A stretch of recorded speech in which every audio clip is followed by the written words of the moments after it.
All right. Hi, Maria-José. The rest of the panel is also there. Hi, great to see you. All right, let's kick off this panel discussion on how to nail corporate startup collaboration. We hope you will interact with us also. So please share your comments and questions in the chat at the right bottom.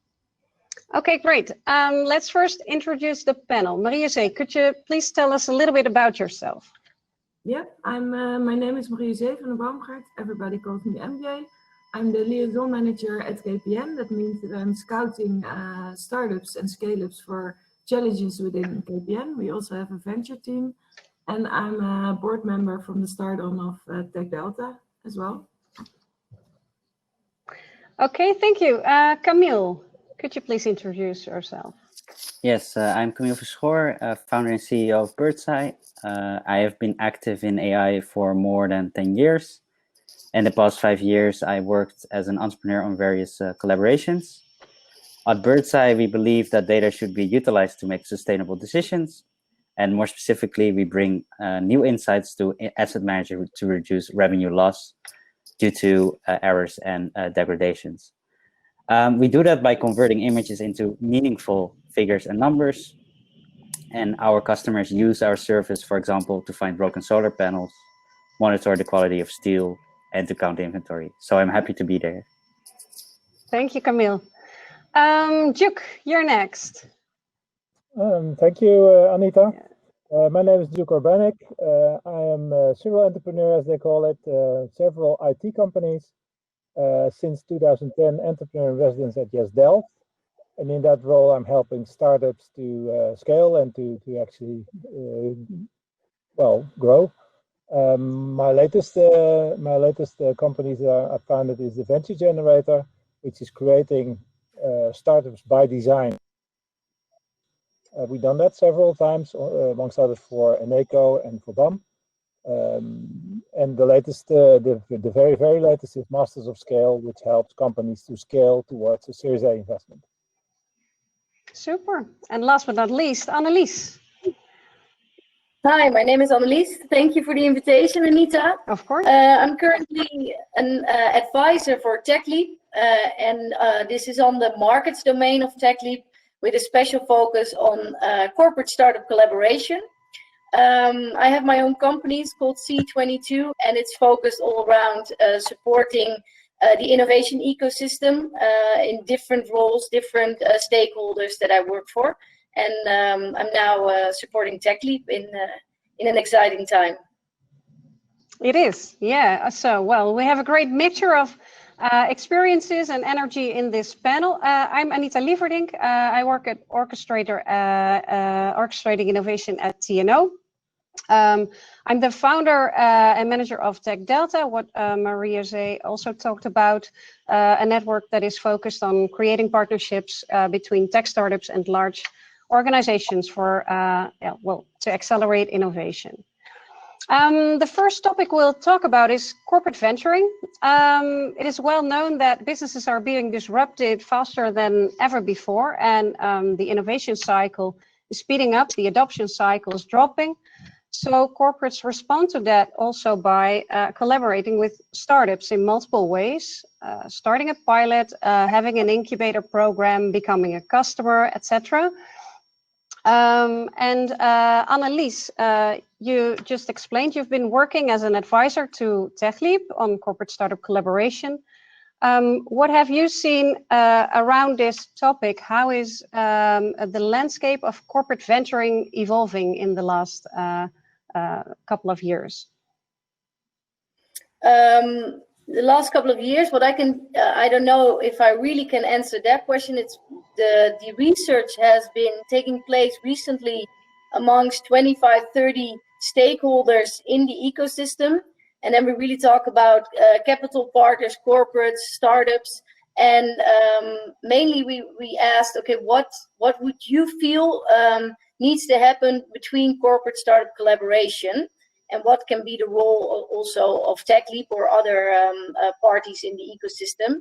And a few of the highlights that I can share with you is that most of these stakeholders didn't feel that corporate venture capital is the road to unicorn.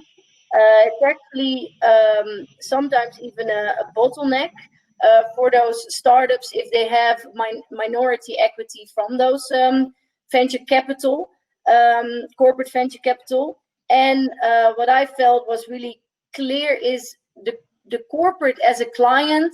That's where the startups are looking for the collaborations, and there's a lot of hurdles that they need to take, but it needs to become easier to become a client or sell your product or service as a startup towards those corporates, because from that you will gain cash flow, credibility, and with credibility you have more sales, and with more sales you will eventually find investors. Okay, that's interesting. So as you said, having an equity stake doesn't always help. Camille, do you recognize that as a startup? Yeah, but I think it really depends. What you look into is the strategic value of the investment, right? So 1 + 1 should be 3 instead of 2. So example, a corporate company has all the distribution channels in place, and if you just need that distribution channel and you can make a good strategic alignment on how you will do that, it can be also an accelerating thing. But in the end, what I would say is also corporates are not the same as entrepreneurs and have a total different culture, and we need to understand that as a startup, but also as a corporate. And in the end, as a startup, you want to accelerate and be scalable and repeatable. And sometimes that is really hard to achieve with a corporate. For example, they want to exclude. So why is that? Yeah. So for example, because sometimes they want exclusivity, and as a company, you want to have a product that you can sell to many corporates so that you can scale your product, and that's what makes it challenging. So actually, you would like to do business with KPN, but then step up to Vodafone. Yeah. So if I would want to work with my MBA, I would also want to work with Vodafone. Yes. Yeah. What's it for you like, MJ, to represent the voice of the corporate? Yeah. With all this being said, what do you think should be your role in innovating yourself and also scaling the startups that you work with? Yeah. First of all, I want to come back to the point of Camille. I totally agree with him. I think if it's a really strategic benefit, there could be a time advance that you have as a corporate for several months, but I don't believe in exclusivity. If you work together, you have to make them successful as well, and you will benefit from that as well. Regarding the discussion of Annelies, I agree that I think corporates can help startups most if they become an active client or an active reseller of products and services. And that's what we're aiming for at KPN, either find solutions for our own processes or find companies that have portfolio that we can resell. So that's the main importance. And I think it's very important to be open and to be clear that everybody can approach me, my email or my LinkedIn profile. That's I'm the ears and eyes of KPN in the outside world besides the venture team, and we should really be open for every startup that wants to connect to us. And that's of course very good to hear. Duke, your opinion on this? You're several serial entrepreneur. You're also a startup coach. You've sold your own first software company to Monsanto back in the days. So that was not really a collaboration. How do you look back on that? Well, it is important, I think, to realize that what is the intention of the corporation once you start talking, and what's your intention if you start talking to a corporate. If the aim of the discussion is to have an equity stake and maybe a majority equity stake, it's basically a takeover.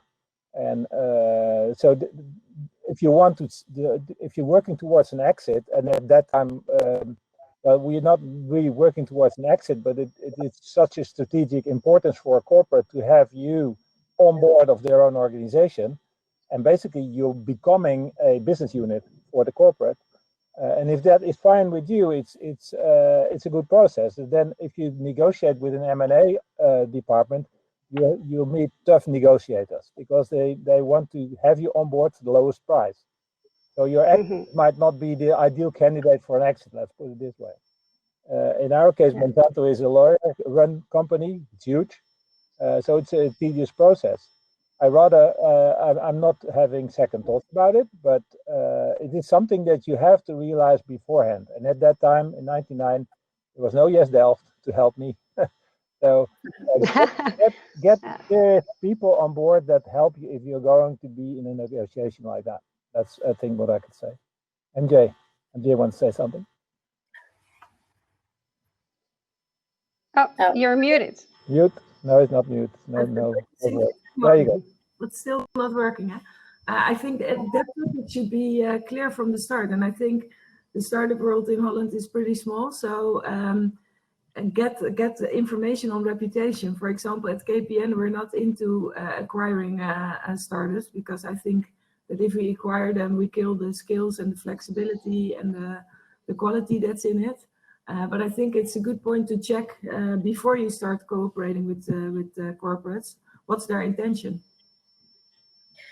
Yeah, to add to that, to add to Luke's comment is that actually if you take a majority stake or equity, that would, if it leads to an exit, or you can call it a transformation, that would be great if the company had the product or service is also into that. So that's not the part where there's where we see the issues, or there are no issues, but more on the minority level, then you should know as a startup really well what that entails. Because I think a mistake that's being made, what I've heard from both the startups and more the capital side, is that the startup believes then that the corporate takes over some roles, like the sales role, which is not the case. If you get minority equity, they have different intentions with that.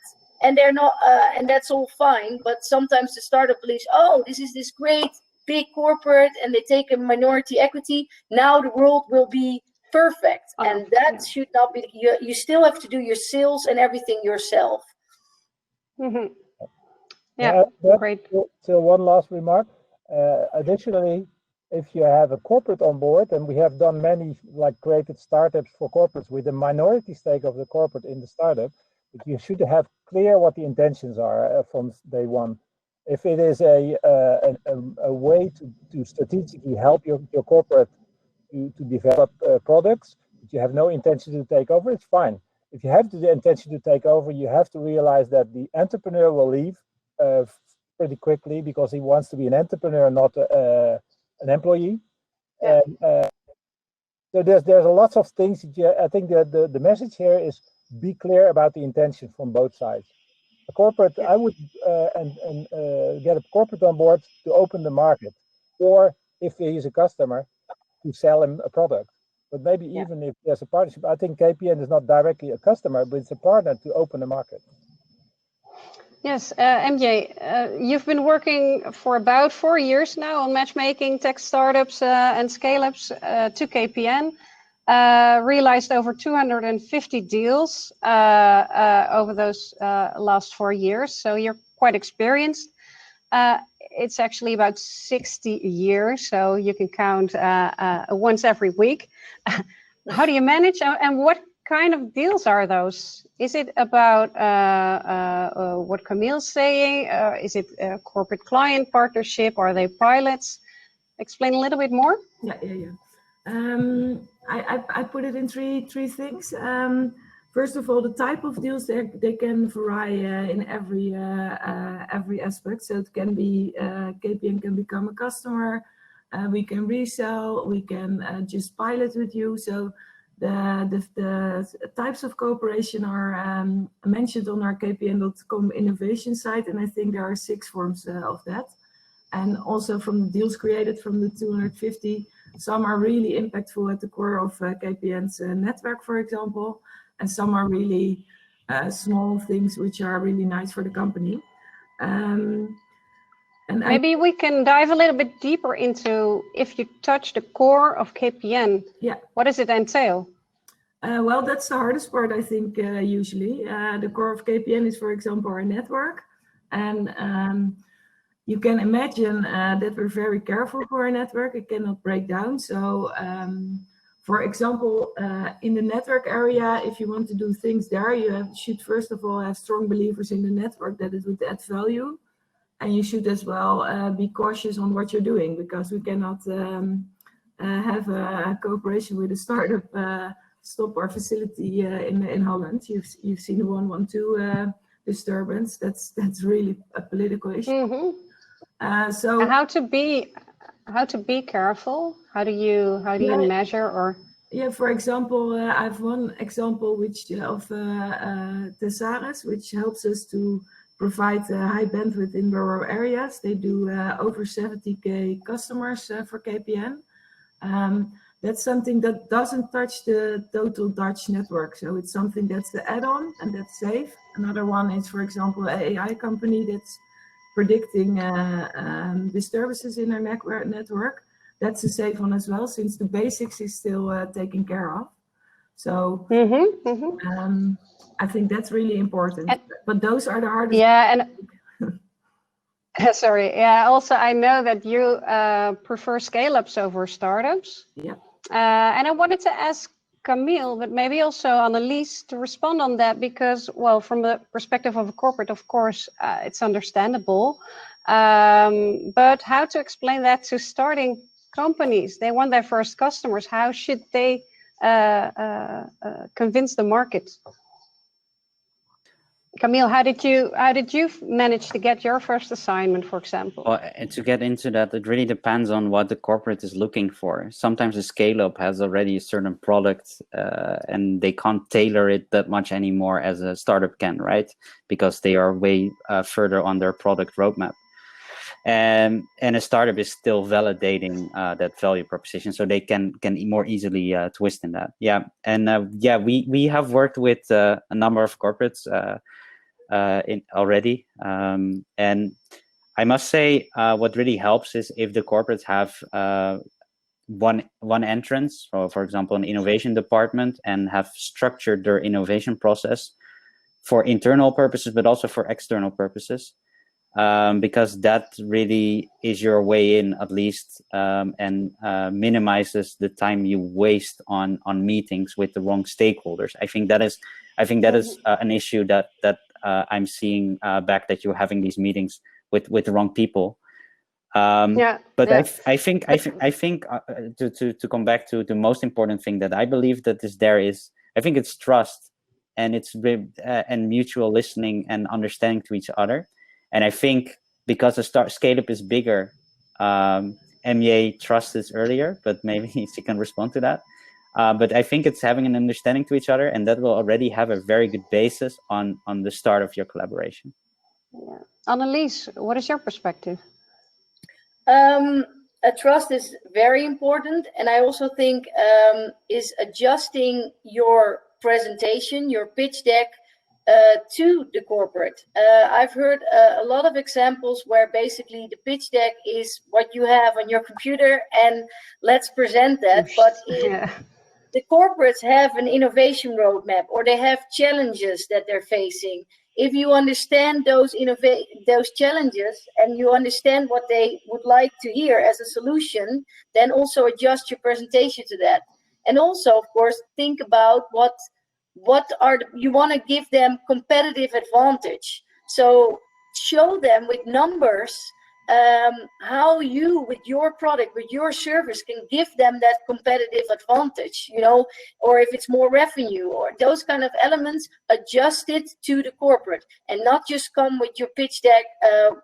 This technology is doing this so great, and that's it. That's I think one of the earliest step. If you get in, then at least you need to be there and adjust it to that corporate. And one other thing that is important, and MJ is like this. If you come in at MJ, you're at the right door. But for a lot of corporates, you need to find buy-in also from the C-level, and that's also very important. So there needs to be. I think that's still a step that we all need to make. The ecosystem. How can we help the startups and scale-ups with that buy-in on the C-level? I want to get back to that very important topic, but first, still, the question was actually the chicken and egg problem. So, well, you have a great idea, startup. Come back to us once you've sold it to KPM, for example. How to overcome? Duke, what's your opinion? Well, I think. What do you advise? I think obviously that's a problem that pops up very often. I think communication and expectation management is something that you need to do from day one. Communication in a way of what do we have to offer. I think what Annelies said, to line up, or Camille, line up your pitch towards what the business model of the corporate is, because if you are not aligned with the business model of the corporate as a startup, it will never come together. I mean, the corporate will not move their business plan. You have to move your business plan in the direction of the corporate, and if it doesn't match, or if it's too far apart, it will never work. So communication is one thing. Expectation management is also, are you be able to deliver? Do you have a ready product? I think that's why MJ says we're focusing on scale-up, because typically they do have a product and they do have paying customers. And also in the initial process of discussion with the corporate, try to come together to a customer or in a project where it's clear that the customer, also the final user, is actually accepting that he's a guinea pig, which means that you're offloading the risk from the project, because everybody goes in there with the expectation we're going to test this stuff. So again, expectation management, I think that's the most important part, because what the corporate doesn't want is risk to their brand. Nobody wants, the KPN or TNO or even the startup itself wants to risk the brand with a blunder, with a really totally missing the target in a project. So if you communicate well, you know, it's for everybody. It's clear that this is a test, this is a trial. We are going to work together. We're going to see how it works out. Yeah, we all know the quotes about failure, and then for startups, it's actually well, good to. Yeah, you can move on with your new experiences, but for corporates, that's a bit harder to manage. Yeah, yeah. All right. Then let's move on to the subject Annelies already introduced, and I think you as well, MJ, is the top-level commitment. So on what level within the organization are you trying to build that relationships, getting together, trusting each other? Is it always that necessary to be really on top? How do you see that? Who wants to respond? Yeah, I think it's absolutely a must that C-level is aware of what is going on, and also it will give you buy-in from levels below. So if you don't have C-level support and there's a middle layer that is not seeing the benefit, you just have a non-starter. You're driving in sort of a swamp. Which means that people are not committing time to it, not committing their heart and soul to it. So I think that's crucial for the success of a project. Can I add something to that? Because we had the other thing is to get also. Wait 1 second, Duke. MJ, you first. Ladies first. Okay. We had a nice pre-discussion on this, and I think there was a question in the chat as well from, let me see, I can see that that's quick, but somebody asked, should it start with top-level commitment? And I think the belief in an organization to start working with startups and scale-ups, that should start from the top. That's how it started with KPN. It was a requirement of Jan Kees de Jager's contract to work with startups. And that gave me and the ventures team a lot of leadway in the organization to experiment and to find the best things. For a startup, I don't think you always need top-level agreement. In the pre-discussion, there was a discussion if you're going to disrupt the organization or if you have a big budget needed, then you should have top-level commitment. For sure. For smaller projects, I think it can be done without. If the first requirement is fulfilled, the top level of the organization believes in working with startups. Because it's hard, like Duke said, there are some failures sometimes. You need to adjust your processes. That was another question. If you want to work with startups, you cannot use your current contracts as a corporate for them because they're too thick, they're too extensive. That's not a trust issue. So you need to have some other things in place as well. Yeah, I think to add to that, what MJ says, I think KPN and MJ specifically are very clear in the roadmap. There's a question about, also a remark in the chat about they don't open up the roadmap. They will open up the roadmap, but you have to ask them for it. And no, they will not tell you all the trade secrets, but they can tell you what the intention of your corporation will be. If they can't define that or make it clear, you're already in deep trouble, because then obviously they want to work with startups, but they have no clue for what purpose. So I think the purpose of the corporation is being part of the roadmap. So maybe that helps as well. Yeah. To believe in putting our challenges online, so I think that's inside in our roadmap. So on this page that I mentioned before, you can exactly see what we're looking for, and I think that's the best way to get success as well. So Camille, having heard all of this, might sound familiar to you, I don't know, but is there something that you would, as a startup yourself, look back on and say, hey, here and here, I knew I was on the right track because there was the right level of commitment and the right fit to the partner, and some other deals I could have known that would not end up in a relationship, in a partnership, if I know what I know now, if I had known what I know now. Yeah, so I guess we quite lucky because with one of our first collaboration with Green Energy, where we do solar inspections together, we developed this from a pilot towards a long-term partnership. And that's where I saw, like, okay, you need top-level commitment. So the CTO was actually signing also the agreement on the longer term. For the pilot, you don't necessarily need top-level commitment, but I guess it helps to get your long-term agreement to have them aware, because they were all already from the start, from that innovation part, they were aware from all the projects that were going on at that point. Yes. Any takeaway messages, because time is running? Okay. I would like to add. Annelies? Yeah, I would like to add to this. Also, back to those challenges and open up. Also, don't forget, you don't have to do it alone as a startup scale-up. I've been working for an organization who was a specialist in the water industry to understand the challenges of a certain of the sector. And they could tell you everything about all the utilities and the corporates. So don't be afraid to spend a little bit of, sometimes they do it independently, and the corporates are actually paying them. There must be in every sector consultancies, organizations who can help you with that as well. And as a startup scale-ups, you don't need to invent that wheel yourself. You can go and go to them for that information, because most of the times they want you, because they want to introduce you to those corporates and utilities. So find those organizations within your sector. Yeah, Masters of Scale is one that is actually helping scale-ups but that's the thing, the scale-up also or the corporate wants to have a professional team on the other side of the table. Mm-hmm. So if you're not professional, you have a hard time to actually get a deal done. Also take someone with you to a meeting.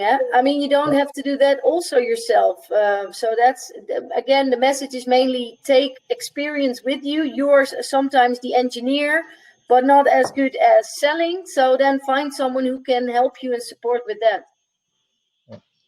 All right, great. Any takeaway messages from you, Maria-José, to your peer corporate innovators, maybe to help them refresh their strategy? To my peers, oh my God. Do your work with passion. I think that if you have passion for something that you're doing, that you always succeed. So create top level commitment and enjoy the job you're doing. And I think that that will result in impact. I think that's it. And you can always ask me if you need help. So. Great. All right. I think that's about it. I'm not sure if there were any questions left. Many. But you can send me, you can invite me on LinkedIn, and we'll get back to the questions and connect you to relevant persons if you need that. Thank you all for participating. We hope you've learned a lot from our experts, and let's nail it. That's all right. Thank you. Bye-bye. Innovation Thank you. Go for it. Good luck.